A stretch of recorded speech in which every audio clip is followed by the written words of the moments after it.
Good evening, ladies and gentlemen, and welcome back to the ThreeBod Rugby Group and the Welsh Rugby Roundup Show. It feels like a long time since we've seen you all last, but it's good to be back. It's good to be talking rugby in and amongst everything that's going on in the world at the moment. It's lovely to just take a step back and talk rugby. And of course, we wouldn't be back at all if it hadn't been for my partner. So, Brandon, how are you, mate? Good to be back. Yeah, really good to be back. Looking forward to chatting all things Welsh rugby. Good to see you as well, even though you're wearing something that I don't quite like. But it's good to be back, folks. Good to see everyone as well. And looking forward to tonight's show. Very much so, mate. Very much so. And as always, get your thoughts, get your questions down in the comments. And as we go in through this evening, we will tag along and we will question and answer with those as well. But we're going to start tonight with some European action, and we're going to take a look back at the weekend just gone. So obviously, before the weekend had even started, we knew that we weren't going to get a Scarlets against Bristol game called off because the Scarlets couldn't fulfill a team. So obviously, they took the 28-0 loss, and that was that, really, completely understandable in the circumstances. But flipped on its head, another team that was suffering from a loss of players was Cardiff Rugby, and what a game to have to lose so many players for when they took on the European and French champions Toulouse down at the Cardiff Arms Park. It was a tough old game, and the youngsters really, really fronted up. I was lucky enough to be there, and I was really grateful to see the spectacle that was put on. Very, very difficult circumstances, and in the end, the result got away from the boys of Cardiff. But Brandon, when you watched that, what did you think of that gutsy performance from such a young side on Saturday? Yeah, I thought fair play to Cardiff. They fronted up. As you said, you were there at the game, so you could testify to how good the atmosphere was, and it looked incredible. But even from watching on the TV, fair play to Cardiff. Going out, giving it a go, didn't have nothing to lose. Youngsters coming in, players coming in who a week ago were playing in the Welsh Premiership and all of a sudden playing against the European champions. And I thought they couldn't have done much more. And to fulfill that fixture, yes, the score is the score at the end of the day. 39-7. 39-7, sorry. So, yes, the score is the score at the end of the day. Nobody expected anything different. But to be able to fulfill that fixture, get a full crowd at the Cardiff Arms Park, help with the finances and everything like that, but also grow the interest in the club, it's a positive day out. And I thought some of the youngsters really stood up. Josh Adams playing in the centre looked good.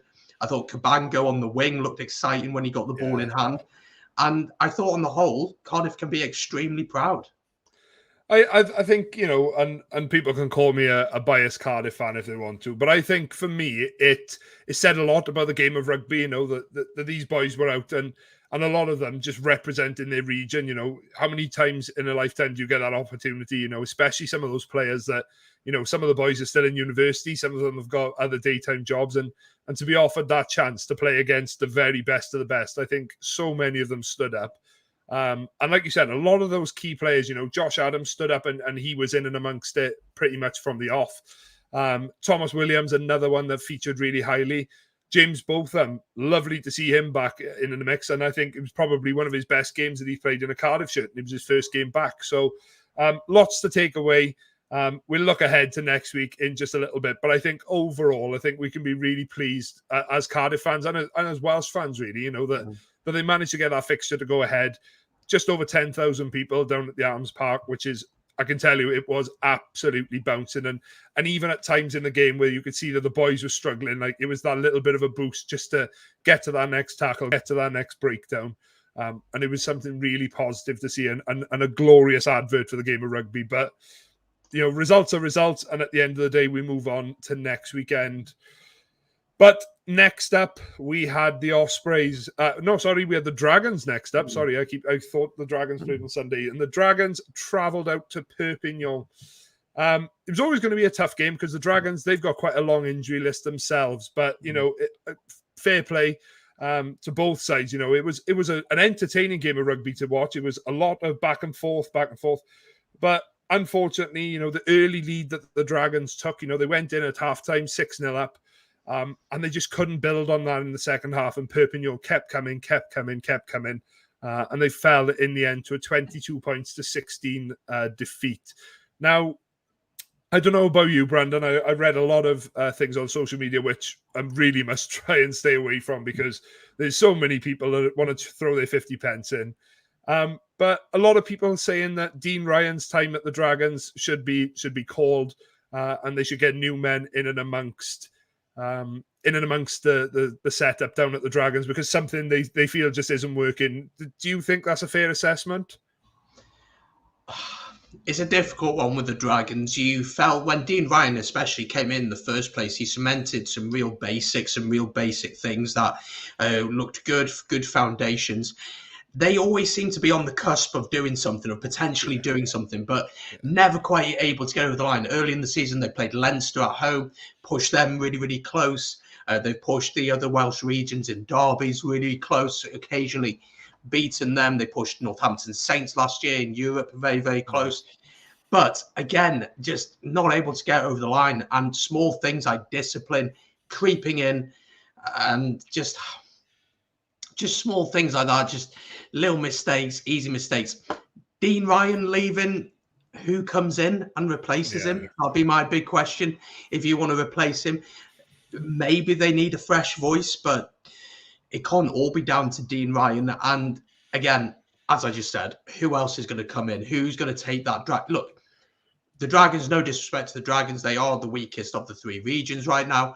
And would everyone want to go over to the Dragons and coach down at the Rodney Parade? So I can't see Dean Ryan leaving anytime soon, but lots to work on for the Dragons, I'd have to say. Yeah, and for me, the biggest thing, and I just got out of the corner of my eye, I've just seen Nigel's comment now, which we'll come to shortly. But for me, the standard of the URC, as much as people are saying different things about it, you look at the results from Europe across the weekend, all four Irish sides winning, and in some cases, Nigel, pulling off incredible results against teams that necessarily URC teams wouldn't been put it up against. But then following that up, Edinburgh beat Saracens at Allianz Arena. Another stand-up, and you think, Connacht went out to Stade Francais and won. And it's that thing that the league is getting stronger and stronger all the time. And for me, not just from a Dragons perspective, I think from a Welsh perspective, I think we are at risk at the minute of falling behind these sides and sort of becoming those boys in the league that are just there to make the numbers up. I hope it definitely doesn't get to that. And I think that there's a lot to be worked on in the background. I know we're coming off the back of a pandemic and, we're still very much in it. But it's times like these where we've got to take stock of what we've got and realise the best way to move forward. And I'm with you on this one when we think of the Dragons. I think Dean Ryan has brought a lot of good in at the Dragons. But I think what he's also done as well is he's given opportunities to youngsters, and eventually those youngsters will become the experienced heads, the likes of Jamie Roberts around them, the likes of Ross Moriarty.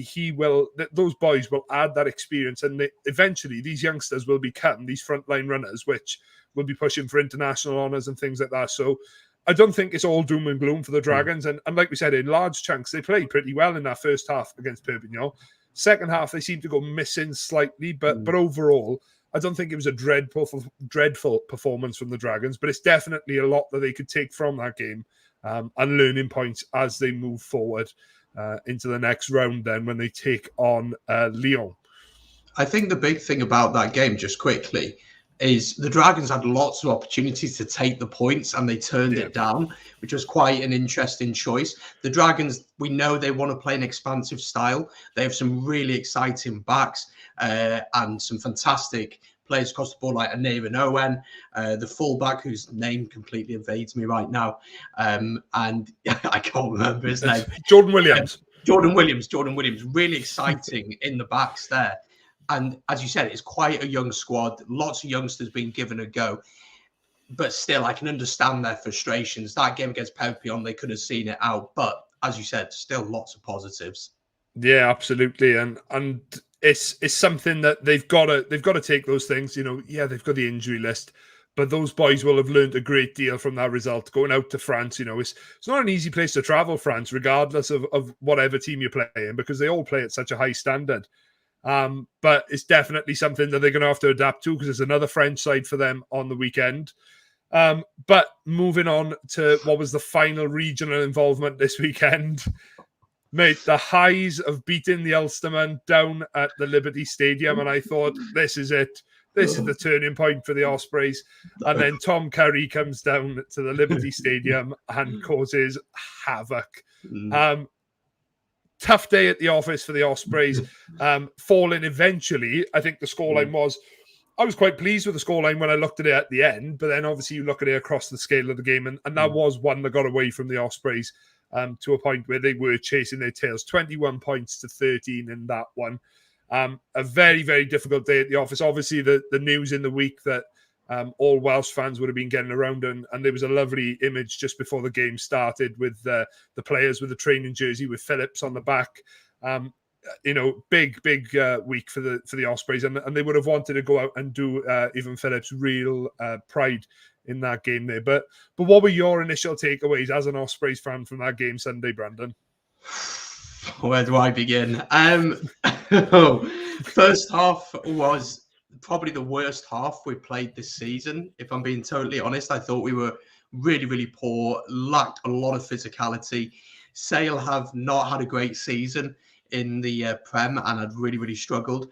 And just before kickoff, the news came out that Jack Morgan was missing, and I knew instantly then that it was going to be a very difficult afternoon with the two Curries in the breakdown.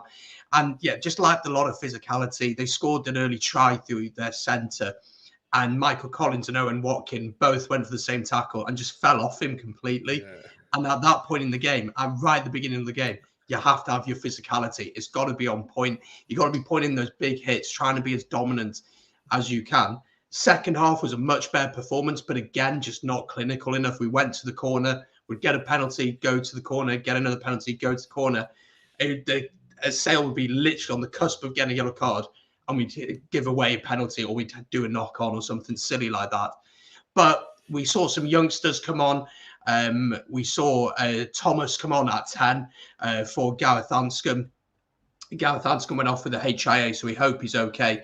But yeah, I got to say, disappointing performance and just that inconsistency over the season. You know, we play against Sharks, the South Sea Sharks, lose against them. We then play Munster at home. We beat them. Go to Connacht, get beaten very comfortably. Play against Ulster, beat Ulster. And now we play Sale Sharks and we lose against them. So it's trying to find that consistency. But some positives to build on, but still a lot of questions to be asked. Yeah, I think for me, watching that Ospreys game on Sunday, there was a lot of frustration for me as a Welsh fan. And there were opportunities, and I know we talked about it just after the game, Rhys Webb in particular, I think, had one of his poorer games in an Osprey shirt. I think he just looked really indecisive at the breakdown, and I don't know whether that was down to the amount of pressure that was being put on. I mean, we saw what the Sale Sharks could do last season when they absolutely tore the Scarlets apart down at Parker Scarlets. They're not a side to be messed with. They're a big physical side, a big South African influence in that team. And that's the way they like to play. They like to play abrasive rugby. And like you said, seeing players fall off tackles, early on in the game as well, that's something that you never want to see as a coach. You never want to see it as a fan, and certainly as a player in those early exchanges. The last thing you want to do is give away soft tries. But for me, the indecisiveness of Webb really did cost at times during that game. I know there's another man that we could see in shot there, Ethan Roots. I know he was another man for me that I feel, not so much he looked out of place, but he looked like he was really trying to find where he fit into that game, and something that he found great difficulty with. But like you said, lots of positives to take away. And obviously it doesn't stop there, because the European rugby train, it just keeps on coming. And yeah, we're on to round 2 of the Heineken Champions Cup, and obviously the Challenge Cup as well. Now, obviously, breaking news out today is that a lot of the games have been affected by the new Omicron variant of COVID, and lots of games either being considered to be postponed or already have been forfeited. I know, unfortunately, earlier on today, Leinster have been considered as forfeiting a 28-0 defeat. And I know that in terms of what we'll be looking at this evening, the Ospreys game against Racing is very, very much in doubt for this weekend. So what do you think the way forward is for this, Brand? Do you think these games are going to go ahead, or do you think that we're going to see a lot of postponements? I think we're going to see a lot of postponements. The most recent news that we know, as you said, the Leinster game is off. Teams, France have closed their borders, so it's a very difficult situation. The Ospreys, the big news with them, of course, is that they're going to be playing at Racing in an indoor stadium. So that's probably not the greatest idea to go along there. And the latest seems to be that game is in quite a bit of doubt. Toby Booth spoke today to the media and said that they're looking for clarity on the situation to try and understand what's going on. I know that Mark Drakeford is meant to make an announcement tomorrow, so we wait to see what he says. But it's just such a difficult situation when you look at the way the URC was dealt with the teams going out to South Africa. Yeah. There was always that risk going into these competitions. There's always risk going into these type of games and knowing that you're having to travel. And we're seeing games here in the UK in football, I know different sport, but in football here in the UK being cancelled, and that doesn't really include all that much travel. So I think we will see quite a few games being cancelled involving the French teams. I would be surprised if any of them went ahead, to be honest. Yeah, and the difficulty comes then as well of, the French teams that are potentially travelling this weekend. And we'll start, we'll go ahead because as far as we know, up to the minute of recording this video, no games involving the Welsh sides have been cancelled as yet. But obviously that could change very much by minute, hour by hour schedule. So the first game that could potentially go ahead this weekend is the Dragons at home to Lyon. Down at Rodney Parade, Friday night game under the lights. Big opportunity for the Dragons to make a statement here. Against a side that have Heineken Champions Cup pedigree. They've been involved in the top tier of the tournament in years gone by.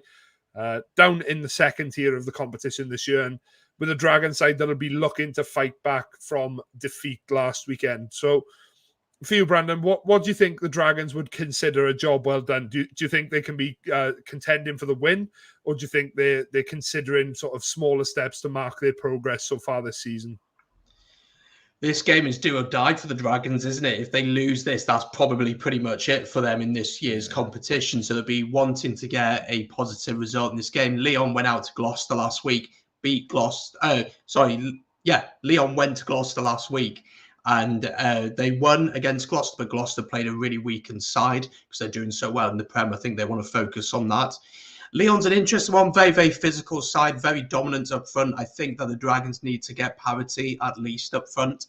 But I do think the Dragons have players that can hurt Lyon for sure. It's a tough game. It's going to be a physical game. It's on a Friday night. If the weather's bad, probably suits the way Lyon want to play that little bit more.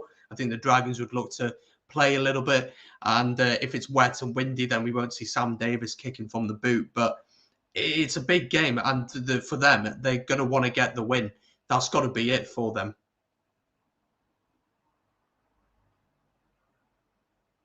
Oh, we've lost Ben. We can't hear Ben. We can. Sorry. Must have flicked the pause button just now. But yeah, sorry. You said then one of for me, the key players that we're going to have on this week, on this game, and that's Sam Davies for me. And I think he's got to play a pivotal role in this game. I know there's been a lot of criticism of him as of late. Almost afraid to pass the ball, almost afraid to attack teams. And they've got some real attacking assets there. And I think that, like you said, this game is do or die. The opportunities that they have to then present themselves. If Sam Davies sees a kick on, he's going to have to kick. But I think I'd like to see the Dragons try and play a little bit more. They've got a relatively strong side out. Obviously we've still got to mention the injuries that they have from last week and obviously from games beforehand. But they've got a side that can go out, and if they play to their strengths, it's a game they can win. And like you said, I think if this game results in a defeat, and obviously with the way things are going at the minute, the derby games will be coming around and sweeping around before we know it, hoping that they go ahead. So it's certainly not going to get any easier for the Dragons. So they really need to start building and sort of using those steps forward now to get back to where we know that they can be. Because, they, like you said, last season, they showed it in massive glimpses last season. That Northampton game being probably the main one for me. But yeah, it's definitely an opportunity, and it's one that they will try their very best to take with both hands, I know for sure. talking of a depleted squad, the boys of Cardiff again will be heading down to the Twickenham Stoop to take on the current English champions. So French champions last week, English champions this week. It's going to be a tough old day at the office, especially, we looked at Quins last week, who I thought, considering the conditions that they found themselves in, they played absolutely magnificently. And like we talked about it just jokingly last night when we had a little catch up, you've got the 8, 9, 10 axis of Don Brandt, Danny Kay and Marcus Smith. And, and I haven't seen if the team has been announced yet and whether they've gone with that. But teamed with that, then you've got, the man with the greatest eyebrow in world rugby, Joe Marler. You've got Louis Liner at the minute, who is absolutely lighting the scene up in the Prem. And it's a game, that if both sides were fully loaded, I think it'd be an amazing game to watch. But obviously, Cardiff will be travelling to the Stoop with a slightly depleted squad. What do you think's the best that Cardiff can get out of this game this weekend, Brandon? Do you think another case of putting the pride on the jersey? It very much depends how strong Quins go. I think that's the big thing. They obviously got a win out in Cast on Sunday night, I want to say it was. So they got a win out there. Again, not an easy place to travel to. And I think the big thing for Cardiff is they're going to want to play rugby on there. Again, depends for Cardiff who is back as well. And I think the big position for Cardiff is at 10. Can they get someone in at 10? Jared Evans, if he's potentially available, will Priestland be available? Because Jason Tovey just isn't really doing it for me and definitely isn't doing it for you. So I know that. But I think, for Cardiff, again, very, very difficult to travel to the Stoop. They always get great crowds down there. They've been playing some lovely stuff. It hasn't quite clicked as much this season, but they've been without their internationals. So they do have that Don Brandt, Kerr and Marcus Smith axis. It would be a really, really difficult game for Cardiff. But it'll be an entertaining one for sure. Both teams want to play. Both teams want to throw the ball about. And if Ellis Jenkins at the breakdown can get involved there, can slow that ball down because he will be available, stop Danny Kerr getting the quick ball that he wants. And Cardiff, if they play the right type of game for straight Quins, could do something, but it's going to be tough, really tough. Yeah, I mean, we went there for a pre-season friendly, which for large chunks of that game, Cardiff were ahead. Very different circumstances. Quins brought an entire team off the bench in the second half and eventually got the win against us. But I think the thing that we can take forward is that for me, from the first phase that Cardiff Rugby had the ball on Saturday afternoon, they looked to throw it wide. They put it out into Cabango's hands and looked to get him involved in the game early. I think if we do that early on, I think, we could potentially shock Quins almost and think, right, hang on, we've got a game on our hands here. But I think, they've got to be smart, Cardiff. And I think last week we saw it especially in one of Dupont's runs late on in the second half, the boys were just completely out of steam. That the tempo that we were playing and the class of Dupont just came shining through in the latter stages of that game. And very privileged to say that I watched the world's greatest rugby player of 2021 take the field, and my God, he was good. But lots to consider for Cardiff, but I think realistically, we've just got to put another performance in. We worked hard to get into the URC this year, into the Champions Cup, sorry. So it's worthy of us, putting our names out there and putting in a decent performance on Saturday afternoon. Potentially, if it goes ahead, then in the evening, we could have the Ospreys against Racing. Now for you, Brandon, this is a very cynical question, but would you like to see this game go ahead, or would you rather take the 28-0 defeat? If the game goes ahead, I'll be watching from behind the sofa for most of it, I'm sure. Look, Racing are on a completely different level. They played against Northampton last week and probably didn't get out of second or third gear, although Northampton were really, really poor. But I think for us, it's just... Look, we're not going to win. We're not going to win. And to be honest, I don't think the game will go ahead. I'll be very, very surprised if it was to go ahead. As Dave Topping says, give Ospreys the 28-0. Absolutely. I will take that. But unfortunately, that's not how it works, Dave. But I'd absolutely take that. But I think, look, part of me would like to see how we get on against Racing. because Racing are that good, but I think we are miles off that level right now. We are miles off. And I can just picture Finn Russell just with so much time on the ball, Vakatawa running over Luke Morgan. I can just see it all right now. So, look, if you can play the game, you play the game. If it's safe to do so, you play the game. But I don't think it's going to go ahead. But as Dave said, I'd take the 28-0. I'd absolutely take it. Imagine if they flipped it and said, well, it's not the Ospreys' fault. 28-0 victory to the Ospreys. Ooh, ooh, that would have been a good one. But yeah, let's look at the last game of the weekend. Now, for me, if the French sides are allowed to travel, then I think this could be one of the games of the weekend to watch out for. Scarlets against Bordeaux.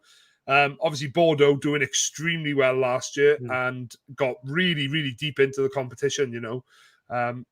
They stumped Bristol in the round of six, either the round of 16 or the quarterfinals. I can't remember which one it was. But this is a side that is really, really talented, you know. With Mathieu Jalibert at 10, they're a side that can really, really go places.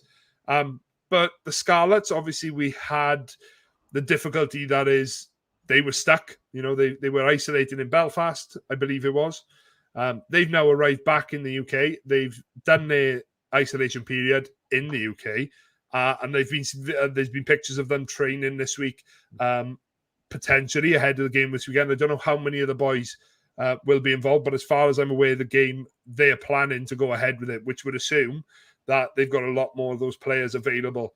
Fresh legs, you know, obviously not match prepared because they haven't had a game in just over 4 weeks now. What do you think is a realistic expectation for the Scarlets out of this game? Do you think that they can go and attack this game with, you know, those fresh bodies, rested up, really ready to go? Or do you think that lack of match prep could come into play? A little bit of both, to be honest. Again, the lack of match prep is massive, isn't it? A lot of the boys arrived back from South Africa early last week and won't have had all that much time to train. Then there were others who had to quarantine as well upon return. And it's going to be a really difficult game. Bordeaux, as you said, did very well last year in the competition. Currently top in France, lost narrowly against Leicester last week, gave them a really tough game. And with Jalibert at 10, we've seen what he's able to do as well. But I think Scarlets could target this game. I think if they can get their attacking play going, which it hasn't quite clicked under Dwayne Peel yet. It's been very stop-start, lots of sloppy mistakes here and there. But this is the game for it to click. You know, and if it can click, and you can get that back line going, if you can get some form with Jonathan Davies going, then I think this could be a really big opportunity for them. But there's no denying that it's a huge test. Bordeaux probably in the top 5 teams in the competition, maybe something like that. So they would want to get a losing bonus point. I think that would be a realistic goal. Yeah, I think that, I don't know if it's the same about you. Now we've come to the end of looking at all these fixtures, but I don't know if it's the same with you. But I feel like, you know, if we were still working within a pool system, you know, you see the pool draws done prior to the tournament, and they always say, oh, the group of death. I genuinely feel that if all the teams that are involved in this season's Heineken Champions Cup were in a pool system, so teams of 4, I genuinely think every pool would look like that, because I think every French side is bringing something spectacular to the table today. The English sides that are involved, my gosh, they are looking so good this year. You know, they're bringing their Premiership form across as well. And the URC boys that are, you know, especially the boys flying the flag for the URC from over in Ireland, you know, the Leinster last week. Oh my gosh, I thought at one point in that Bath game, I thought they were going to get up to triple figures. You know, I thought they were going to stick a ton on Bath. And got to say, the Ulster boys I know are down in the chat. For me, the result of the weekend, that was Ulster out beating Clermont. That was the game of the weekend for me. I was so... It was one of those, I was on the edge of my seat and I was like, this is an incredible game of rugby. Obviously, I think the boys would have been absolutely loving seeing Dwayne Vermeulen in the Ulster badge. But yeah, those boys are still flying the flag. And I worry that unless we do something to sort of, in Wales, we do something to action there, before long, we are going to be at the top tier of Europe, making up the numbers. You know, it's a matter of inevitability that within the next few seasons, the South African sides will enter the tournament as well. So for you, Brandon, do you think it's time to act now? Otherwise, we could become those bottom of the table teams every time it comes around? Or do you think that we have got something we can work on? Obviously, we just need the circumstances to be able to do so. Yeah, it's very difficult to know how to act upon it. I know that over recent years, we've seen a lot of Welsh stars come back. We've obviously got Faletau coming back next season. And we've got young, what's his name? From Wasps coming in. One of that young's son as well is coming in. Thomas Young as well is coming in. So there are a lot of players coming back. I think that will certainly help. But I think that what you have to remember, and I don't want to get too much into the politics of Welsh rugby, but the regional game in Wales is not that old. It's nearly 20 years old in comparison to the English sides, which have been there for 30, 40 years, maybe more even. In Ireland, those provinces were historic provinces, and so the teams were created from that. So it's still no surprise that we are behind these teams. But yet, I just feel like the systems in those countries just work that much better. You look at, in Ireland, Leinster's academy is incredible. But if a player isn't quite able to make it at Leinster's level, he'll then go to one of the other provinces. And they're fine with that. And they understand that for the benefit of the national side, that's what's got to do for the benefit of Irish rugby, sorry. That's what you got to do. Here in Wales, I still feel like there's that stinginess, maybe a bit of pride, not willing to share and open up. And yes, you want to have those rivalries. Of course you do. I don't want to lose against the Scarlets. Certainly don't want to lose against Cardiff Rugby when I have to talk to you. I certainly don't want to do that. But I have to be understanding that actually, one player might not make it at the Ospreys, but the Dragons might take him and he might thrive down there, or he might not make it at Cardiff, but he can go to Scarlets and thrive over there. So I think it's a big process, and I think it's going to take time. But the whole system from grassroots up, and I know that players are able to now play in the Welsh Premiership and things like that, and have gained some experience from there. But there still needs to be so much more done. But that's why I don't run the Welsh Rugby Union, because I don't know what the answer is. I think you could have 1,000,001 answers, mate, and all answers sent on a postcard, I think, at this stage, any ideas to count. But yeah, there's certainly a lot more that the WRU, I feel, could do to benefit regional rugby. But that's for another day and another discussion. But on the topic of the WRU, recently, and I say recently, this is our first show back, so bear with me and don't shout at me for it.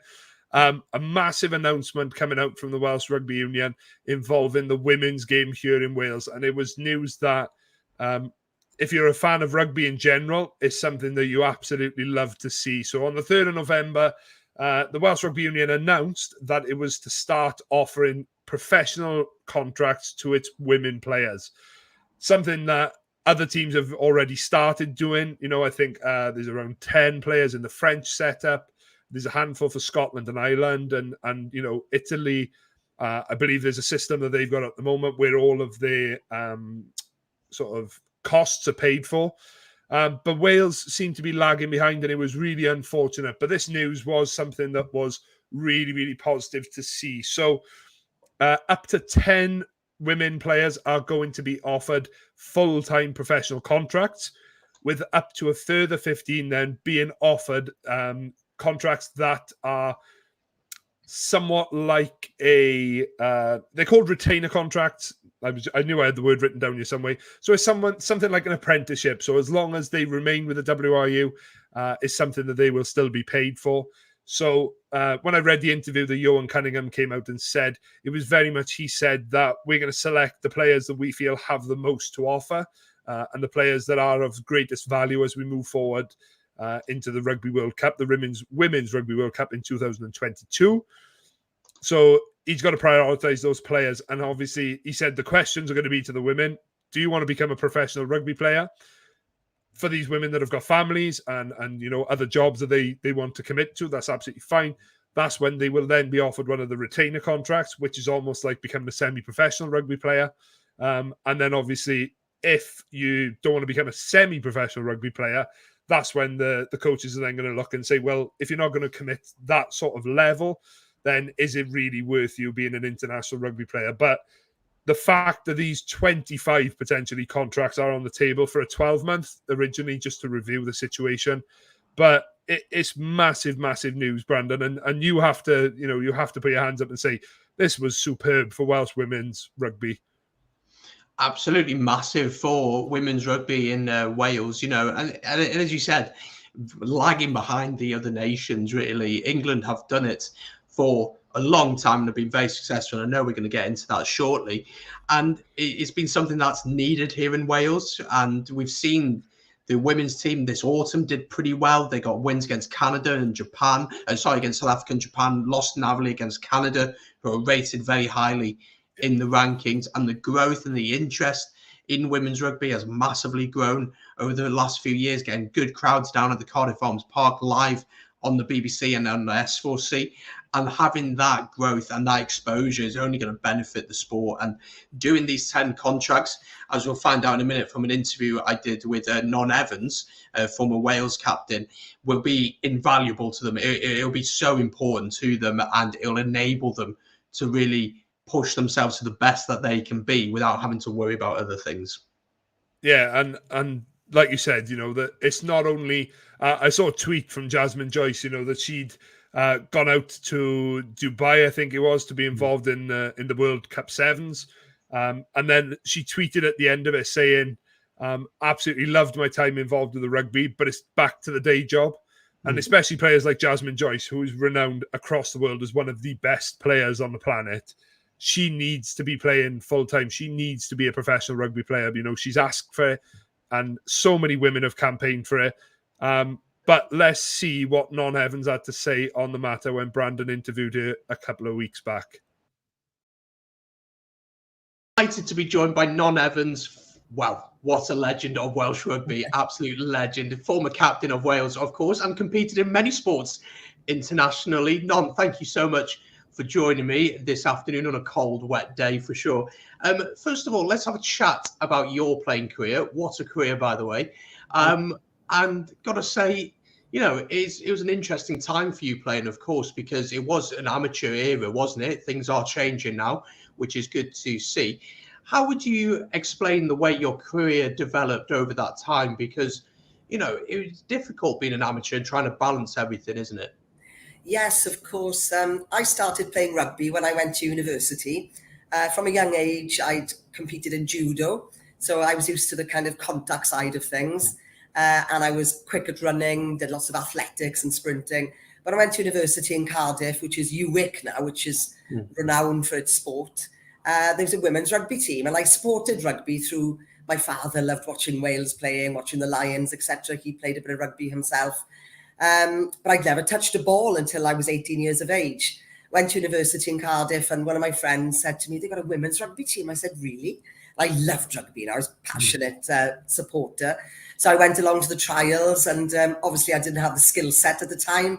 I couldn't pass or kick properly, but I could run, I could tackle, I had the sidestep, I had the basic skills. So over my time in university, I learned how to play, played for Welsh universities, Welsh students, Wales B, Welsh regions, and eventually in 1996 got my first cap against Scotland.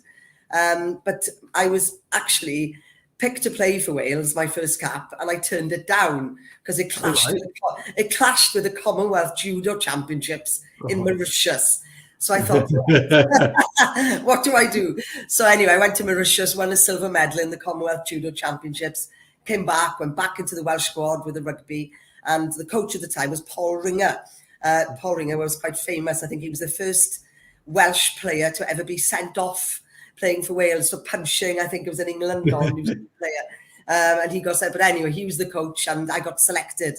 And I wanted to play fullback, but there was a girl playing fullback called Kate Richards, who'd been established in that position for many seasons. So I thought, if I get picked, I'll be on the wing. But lo and behold, the team announcement came, I was picked at fullback. So we used to train on weekends together, but we didn't stay in a hotel the night before a match or anything. I remember us meeting in Sands Services in Bridgend the morning of the match, and got given our shirts, turned up for the game, warmed up and played, and it was against Scotland, and we actually won the game. And it was my first cap, and the following match against Ireland, I scored a try, and things went from there, and I kept my place in the squad. But I remember someone saying, "Oh, if you want to keep your shirt after the game, it's going to cost you £35." I was like, "Oh, okay." And then at the end of that first season, we had a dinner at St Helens Rugby Club after we played against England, and the new caps were awarded their caps. And it cost me £19.95 for the privilege of having my Welsh cap. But things did change over the years, and my 50th cap was presented to me by Gareth Edwards, and it was free. Yeah, brilliant. It's really interesting to see already. We've seen that development, that change in maybe attitude towards women's rugby. And I really want to understand now about the challenges, as you mentioned there, things like having to pay for your shirt, paying for your cap, but there were things such as travel, work-life balance. How did you find that? Yes, it was tough. We all took it in our stride because we didn't know any different. I think the girls coming into the squad these days, although they're not paid at the moment before these contracts come in, they are treated a lot more like professionals. They get all their kit, they get their nutrition, they get their protein drinks, whatever it may be, a bag full of kit, staying in hotels, training 3 times a week together. So they're subsidized if they have to miss work.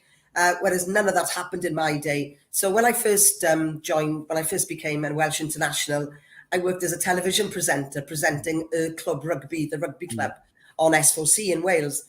And every Saturday it was like one of those extreme makeover programs. I'd get up on a Saturday morning, go to Welsh rugby training, train till around lunchtime. I had to leave early. The squad trained till about 4 o'clock. I was covered in mud, top to toe.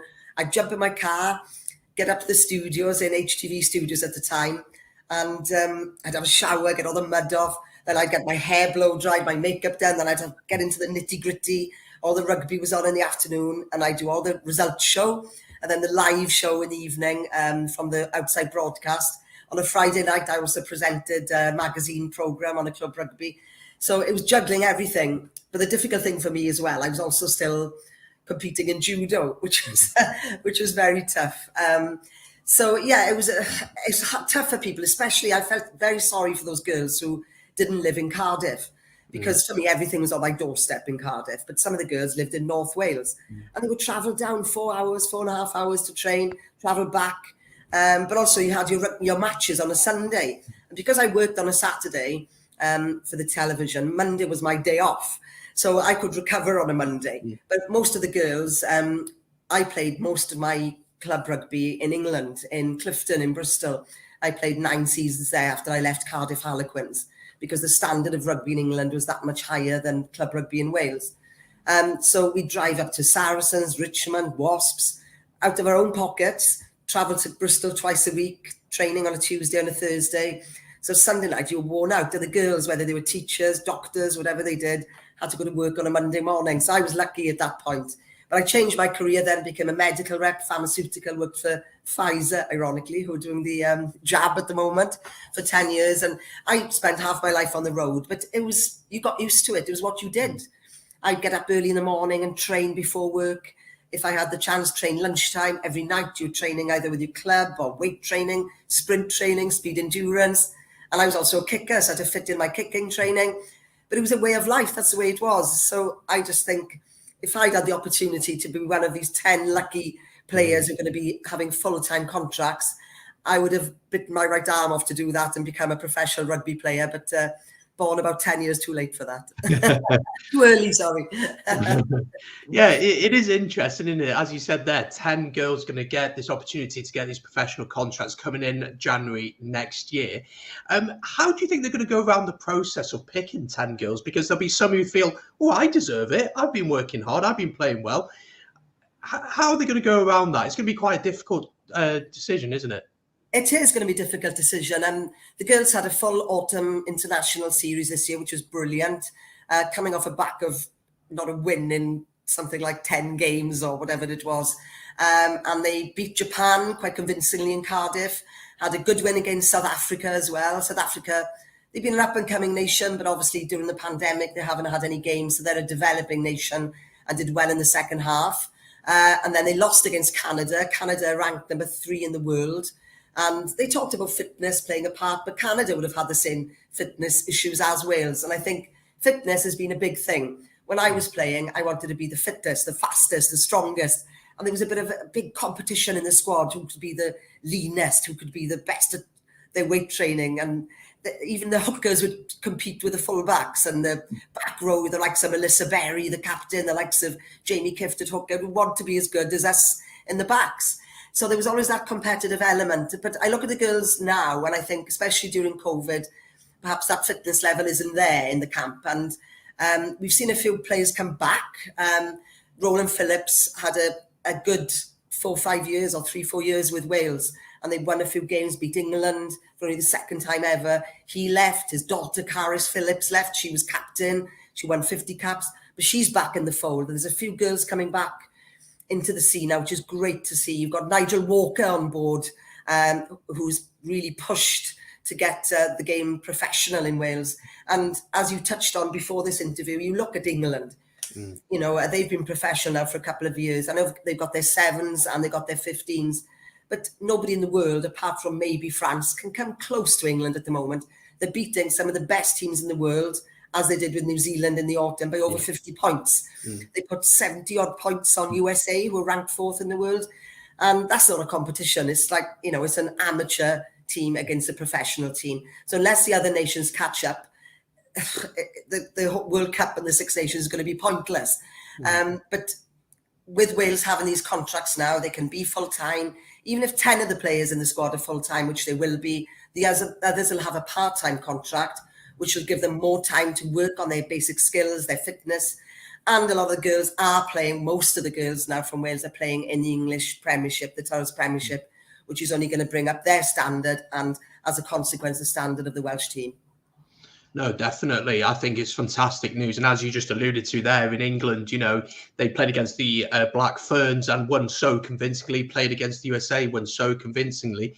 You might as well, with the World Cup, just put a final on for France-England at the start of the tournament, because that's the most likely who is going to be there. And you did touch on the benefits for some of the girls. You know, they'll be able to train full-time, and they'll be able to have that recovery time, which is really, really important. I think the final question for me really is, in the long term, what would you like to see? Would you like to see that the whole squad becomes professional and then they can come back to Wales and play within Wales? Or do you think it's best that they're playing in England? What would you like to see over the next 5 years, let's say? It's going to take a while to grow. I think grassroots is improving in Wales, but we've been saying this since I was playing in university. Lisa Burgess, the legend Lisa Burgess, she's in the World Hall of Fame. She played in the first ever international for Wales against England back in 1987, I think it was. And she's now just been appointed a full-time coach for Wales women under 18. And I think this is where we have been missing out. We haven't had a Welsh under 18 side, under 21s, or under 20s, or a Welsh development side to feed into the national side. We've got our regions, the Scarlets, the Ospreys, the Dragons, and also I think it's North Wales. We need more of that, and yes, eventually get the girls back playing in Wales. But if you look at the English Premiership, they're getting crowds there, and they're getting huge crowds in their international matches as well. The Six Nations this year is going to be interesting. Again, it's a standalone competition, separate from the men's competition, so it'll be interesting to see how that works and whether they will get more support. I'm a bit 50-50 about that, because I love the buzz of playing international rugby on the same weekend as the men. Although some of the games clashed with the men, which was wrong. But as long as they're not clashing with the men, I love playing on the same weekend.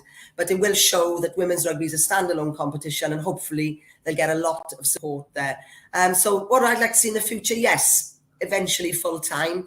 But until you get crowds to the matches, until you get the development process going well and people paying to watch games, revenue coming in, that's not going to happen. You've got the matches now being shown on television. When I was playing, I used to fight to get 30 seconds onto Scrum 5 or whatever the game it was.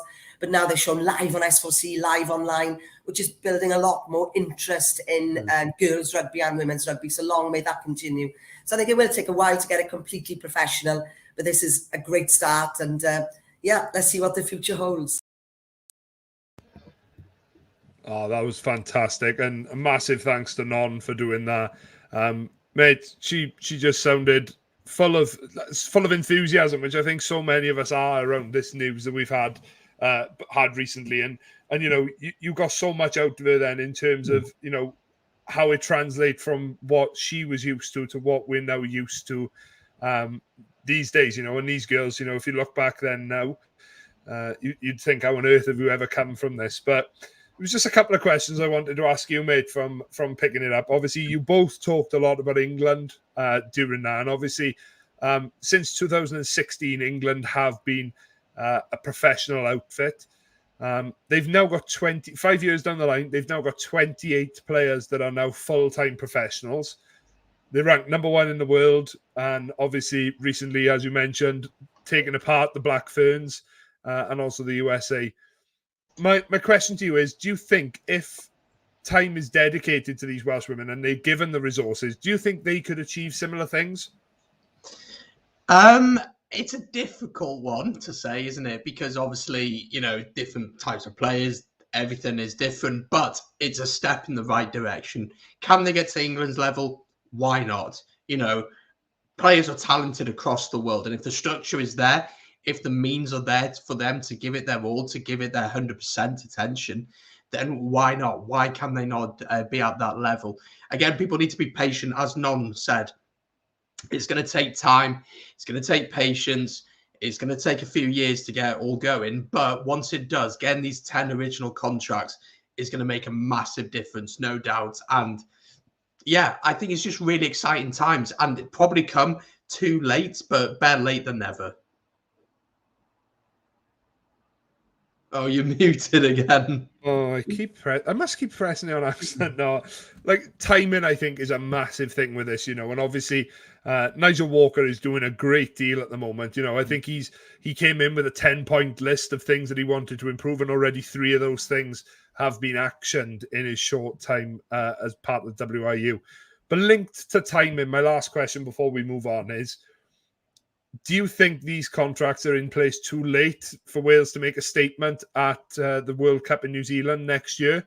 Or do you think that, why not? Especially if these contracts start as of the 1st of January, do you think that they could make a stand and really make a statement in New Zealand in the World Cup?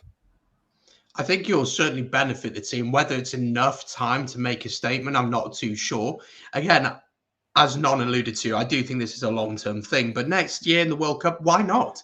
They've had pretty much 8-9 months of being fully professional, able to recover properly, able to train right, able to eat, have things done for them that otherwise they'd have to do, not worry about having to go into work on a Monday, aching and sore, and not able to get that right recovery in. So why not? And 10 players is a core of a team, so it's going to be really interesting to see who is picked, who gets those contracts. And Non, I did ask her afterwards, actually. I did ask her, and I was like, do you know anything about who it could be? And she had no idea. So it's still, I still think they're in the process of picking those players, but it's fantastic news. Is it too late? No, because, we're looking ahead over the next 20, 30, 40 years. But again, it's the right steps in the right direction.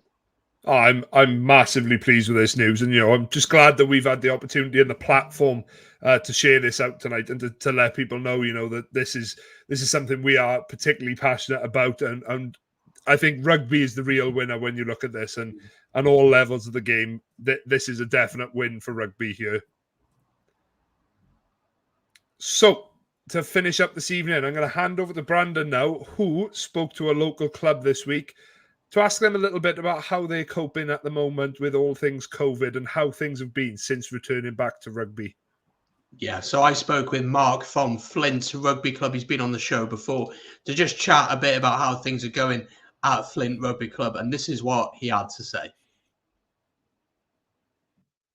To be joined by Flint Rugby Club up here in North Wales. Difficult time, hasn't it? And speaking about difficult times, so I'm delighted to be joined by Mark from Flint Rugby Club up here in North Wales. Difficult time, hasn't it? And speaking about difficult times, let's talk about Flint Rugby Club, because when we spoke last time, we were in the middle of a pandemic. There was no rugby going on whatsoever. Can you talk to me a bit about how the process of getting back to playing occurred? How did that come about? Yeah, I think that was quite stop-start, really. I think if just obviously we had a couple of false starts where obviously we had quite strict training protocols in place by the WRU to ensure that we were safe. So I think probably thinking back to last summer, we started and then we stopped and then we started again. So it's been quite a difficult journey, really, just ensuring that we can maintain rugby of some sorts. Obviously, there was quite a lot of restrictions in respect to smaller groups training, touch, no contact, differing rules around the game and how that's progressed over the summer, and then back into more of a traditional game at the moment. So yeah, it's been a bit of a roller coaster, really, in respect of that, and we've had some off-field challenges ourselves around just people coming back to the game, which has affected us quite significantly, really, and we're just going through a bit of a rebuild, to be honest. Can you explain to me a little bit about the support that the Welsh Rugby Union have offered the club? What kind of support has that been, and do you feel it's been sufficient? Yeah, I think we've been quite lucky, being quite a small club, that in respect of the financial support we've needed, that has helped us.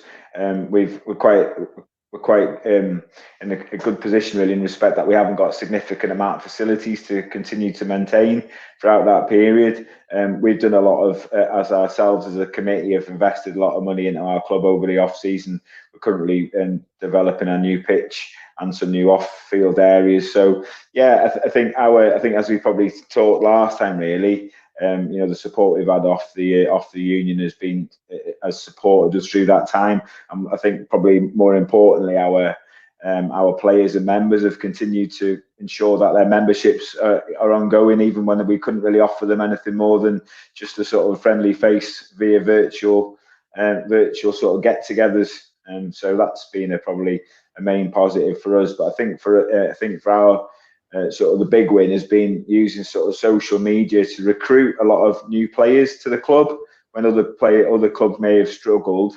We're really healthy. We probably went down from about 9 or 10 registered players in a real sort of low ebb in the sort of August, and we're up to around about 27, 28 registered senior players now, and fulfilling fixtures and 20-man squads on most weeks since we've come back to play the sort of the fuller game of the last sort of 7 or 8 weeks, which is a positive. You mentioned before we started recording about schools are closing a week early due to this new Omicron variant. It certainly is a concerning time. Looking ahead to the next few months, what are the potential worries that may occur if we do see these restrictions? It has been reported that there may potentially be restrictions coming in. So what would be the main concerns for your club, do you think? I think probably for our club in general would be, we tried to relaunch our mini section in February 2020. Sadly, that only lasted a couple of sessions,